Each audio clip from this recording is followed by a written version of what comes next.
Ay, kumpare. Pare.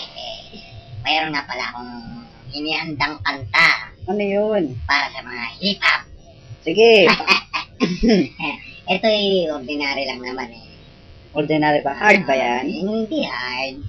Alam mo yung mga hip-hop ngayon, di ba? Oo. Something like that, you know what I'm saying? Ang hip-hop ngayon, iba nag-aaway, Oo, tama yun. may gulo. Yeah. Ikaw ba hip-hop ka? Gusto mo may kaaway ka? Siyempre, wala. O, di ba wala naman tayo dapat kaaway? Tignan mo ang banda, nagkakaisa. Oo. Dapat diba? magkaisa rin tayo. Oo, kasi yun. Hindi kasi nagiging problema kasi natin yun. Huwag akong paluin. Ang nagiging problema kasi sa atin ngayon, magalimbawa ay isang rapper. Oo. Nagkamali. Gumawa ng ganito. Si ganito naman titirahin. Para ilubog. Para ilubog ng rapper. Tama yun eh. Tama yun. Pero ang mali doon, tayo yung kapwa rapper. Tayo yung nasisira. Ano nangyayari sa atin? Tayo na lang nagkakalaglagan pa tayo. Dapat daanin na lang sa magandang usapan. Diba? Mag-rap tayo as yung hindi yung patigasan. Diba? Yung rap game na yan, ilagay na natin sa magandang sitwasyon. Tama yun. Diba? Sino bang magre-react sa ginawa naming kanta ngayon? Well, pakinggan nyo na lang. Pero wala talaga eh. Pasensya na talaga. Pasensya na. Ang gusto lang namin may paliwati, magkaisa ang hip-hop. Para sabay-sabay tayo. 1, 2, 3. Magkaisa ang hip-hop. Alam niyo naman na siguro ang ibig sabihin ano? Mapa-English, mapa-Tagalog, mapa-Espanyol, Ilocano, Kapampangan, Pangasinan, Panggalato, lahat-lahat. Ang hip-hop dapat magkaisa. Okay? Yeah. Hay, nako. Kahit kailan talaga. Hindi Marcel sumangra. Bakit hindi tayo magkaisa? Nang matapos na ang gulong pambasura, mag-rap, bakit di na lang turuan? At kung may tumitira, bakit di magkasunduan? Tayo na lang hip-hop sa Pinas. Ayan, tignan nyo, hindi tayo makaalpas. Bakit ang rakista, pati na Metallica? May narinig na ba kayo sa kanilang tumira? Metal at rakista, pangkista, punyeta, nagkakasundo, pero ang hip-hop ay wala. Kung hindi ka kilala, hindi ka gagalangin. Ayan na nga sigurong tawag nilang rap game. May nagmumurahan, may nag-iinggitan, minsan nauuwi pa doon sa patayan. Paano aasenso ang Tagalog rap? Kung puro mura na lang ang narinig na rap, aminado ako, meron na sa aming kumalaban. Ang mali ko, dapat hindi na pinatulan.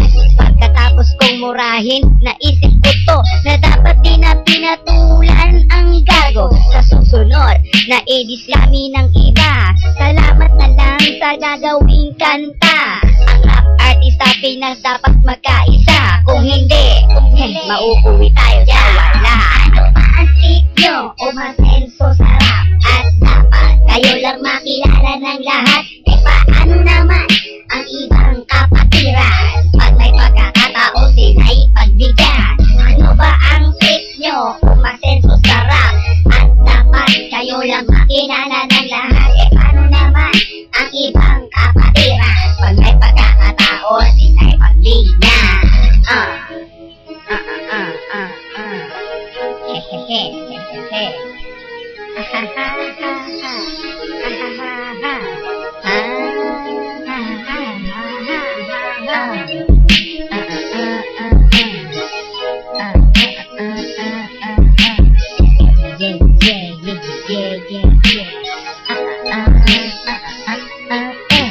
Nagkasamaan ng loob tapos nagmurahan. Ilang araw lang may rap na naman. Ginawa ng kanta kasi di rumispeto. Ayan, binaon tuloy kawawang bobo. Di kasi kumalang kaya sa rap tinitira. Hindi nyo ba alam, apektado ang iba? Pag narinig ito ng ibang mga tao, sasabihin nila, anong klaseng kanta yan? Tapos sasabihin pangit ang rap.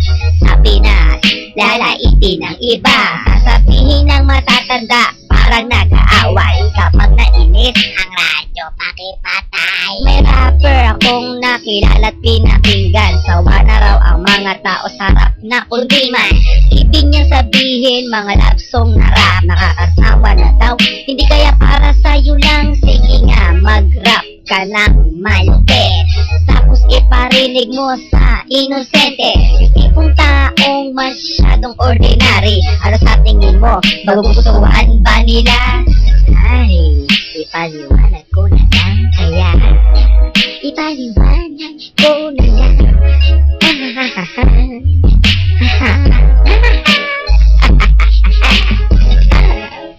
Yeah, yeah, yeah, yeah.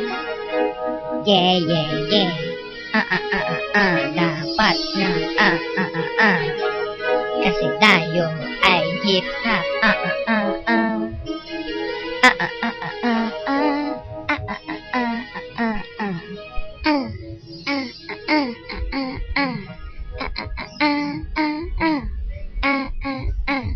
Rap, rap, dapat lahat magkaisa, hindi puro away na lang. Diba? Diba? Wala na palang kanta.